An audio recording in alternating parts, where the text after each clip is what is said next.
बच्चों को सबसे ज्यादा कंफ्यूजिंग लगने वाला क्वेश्चन है ये क्वेश्चन, देखते हैं। In a double slit experiment 6 dark fringe is observed at a certain point of a screen. A transparent sheet of thickness small t and refractive index small n is now introduced in the path of one of two interfering waves to increase its phase by 2 pi n minus 1 t upon lambda. The pattern is shifted and 8th byte fringe is observed at the same point. Find the relation of thickness t in term of n and lambda. पहला concept समझते हैं, main concept क्या है, अगर आपको याद नहीं है समझ लीजिए। मान के चलिए ये दो स्लिट है, ऐसे ही तो होता है ना, एक S1 है एक S2 है, और यहां पर इंटरफेरेंस पैटर्न ये बना रही है, ठीक है, ये रहा इंटरफेरेंस पैटर्न यहां पे बना रही है, जिसका सेंटर लाइन होती है यहां से जिस जगह बना रही है उसको बोलते हैं आप Y, मतलब क्या लोकेशन है उसकी। स्लिट के और स्क्रीन के बीच की डिस्टेंस दिखाते हैं कैपिटल D से, दोनों स्लिट के बीच की डिस्टेंस दिखाते हैं स्मॉल d से। तीन चीज होगी। अब देखो ये मुझे बड़ी लग रही है, ये छोटी सी लग रही है और ये बड़ी लग रही है, तो जितना इन्हें इक्वल कर लो यहां से काट के, तो ये जितना एक्स्ट्रा हुआ इसको बोलते हैं डेल्टा एक्स, मतलब पाथ डिफरेंस। अब अगर मैं यहां पर दोनों के बीच रिलेशन बताऊं, अगर आपकी है ब्राइट फ्रिंज, आपकी है ब्राइट फ्रिंज, तो जो हमारा पाथ डिफरेंस होगा वो होगा n लैम्डा, और अगर है आपकी डार्क फ्रिंज तो आपका जो पाथ डिफरेंस होगा वो होगा 2n-1 लैम्डा बाई 2। इसको याद कर लेना भाई अभी के अभी, ठीक है। अब दूसरा केस बनाता हूं। अब ये स्लिट है, ये S1 है, ये दोनों फॉर्मूले याद कर लेना। S2 है, फिर से पैटर्न बनता है, लेकिन दिक्कत क्या है, आपने एक के रास्ते में एक ट्रांसपेरेंट शीट रख दी, थिकनेस इसकी T है और रिफ्रैक्टिव इंडेक्स इसका कितना है, N है। N ना लेके मैं म्यू लूंगा, क्यों लूंगा, क्योंकि N मैंने नंबर ऑफ ये मान ली। आपको बोर्ड में क्या करना है, तो इसको कैपिटल N मान लो यहां पे, ठीक है, इसको कैपिटल N मान लीजिए जिससे कि दोनों एक ही ना हो जाए, और इसको ठीक है आप स्मॉल n मान लीजिए, कोई दिक्कत नहीं है, ये स्मॉल n हो गया, ठीक है।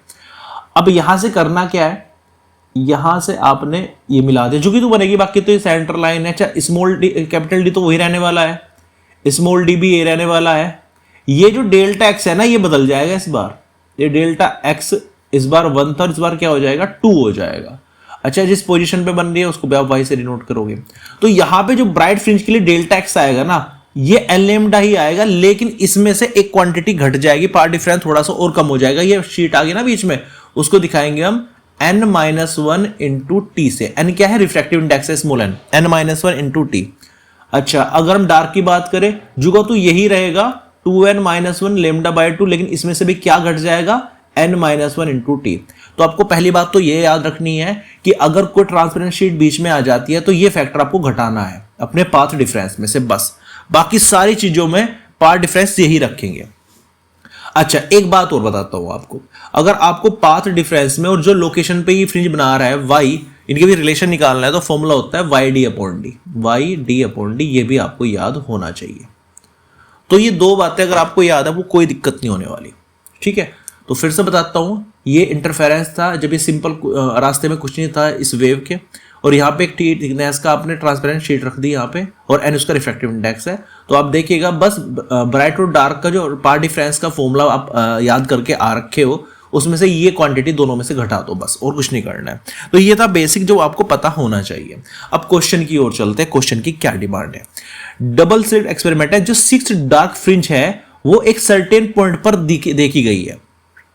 अब एक बात ध्यान रखिएगा, सर्टेन पॉइंट पर देखी गई है, अगर ठीक है देखते हैं, n6 करता हूं पहले यहाँ पे आपको थोड़ा इजी वे में समझाता हूँ, और डार्क है n6 करके मैं डार्क करता हूँ। अभी कोई ट्रांसपेरेंट शीट वगैरह नहीं आई बीच में, तो डार्क का फॉर्मूला तो ये होता है। तो ठीक है, डेल्टा एक्स यहाँ पे क्या आ जाएगा 2n-1 इंटू लेमडा बाई 2, और 2n की वैल्यू है 6-1 इंटू लेमडा बाई 2, और डेल्टा एक्स यहाँ पे क्या आ जाएगा 6 दूनी 12 में से 11 लेमडा बाई 2। अच्छा इतने का मैंने पार्ट डिफरेंस निकाल लिया। Transparent sheet of thickness T refractive index n, ये पता ही है, इसमें इंट्रोड्यूस करा दी गई है path one of the two wave to increase its phase बढ़ गया इसमें इतना। चलो ठीक है, चेंज इन फेज आ गया, कितना आ गया 2 पाई। अब फेज के बारे में तो मैंने कुछ आपको बताया नहीं है, कोई बात नहीं, इसका काम भी नहीं पड़ेगा यार, देखते जाओ अभी।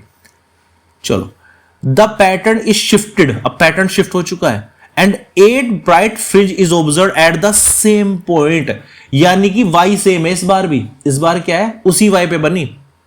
अब ध्यान से सुनना, पहले जो इसने कहा ना सेम पॉइंट पे बनी, तो जितना यहां से y था उतना यहां से ये y है, y सेम है, y क्या है, सेम है।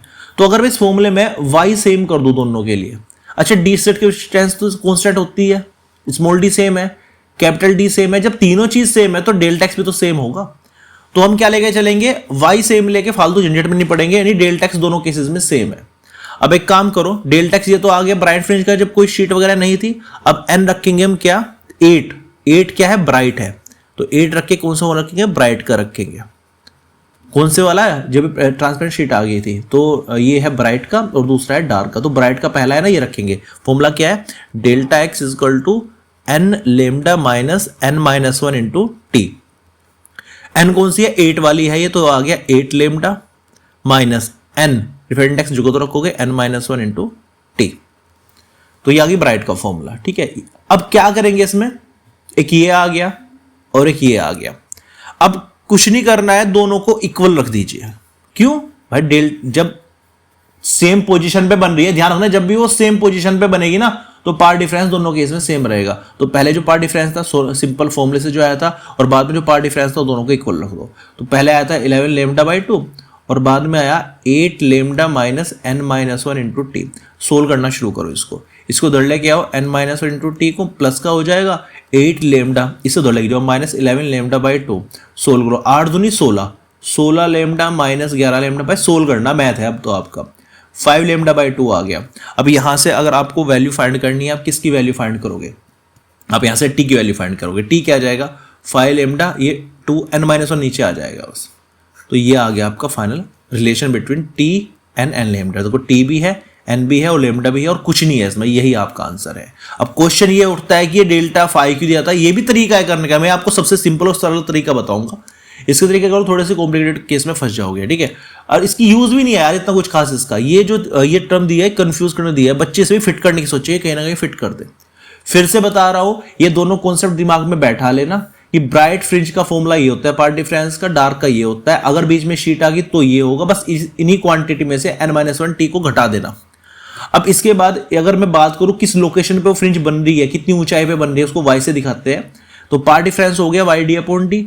अगर भाई साहब d और d तो सेम रहने वाले हैं, अगर दोनों केस में y भी सेम हो गया, देखो y जैसे उन्होंने कह दिया सेम पॉइंट पे बन रहे हैं, तो डेल्टा एक्स तो ऑटोमेटिकली सेम हो जाएगा। तो जो पहले केस में आपने n6 इक्वल डार्क का फॉर्मूला पार्ट डिफरेंस का लगाया था, जो वैल्यू निकल के आई थी, फिर ब्राइट का लगा दो जो शीट है बीच में, दोनों को इक्वल रख दो क्योंकि डेल्टा एक्स भी सेम है, और यहाँ से टी की वैल्यू फाइंड कर लो। ये आपका आंसर था। लोग इसे कॉम्प्लिकेट बना देते हैं, कॉम्प्लिकेटेड ये है नहीं, ठीक है। तो ये था इसका राइट आंसर। कोई डाउट हो कमेंट कर देना, उसका आंसर हम आपको दे देंगे।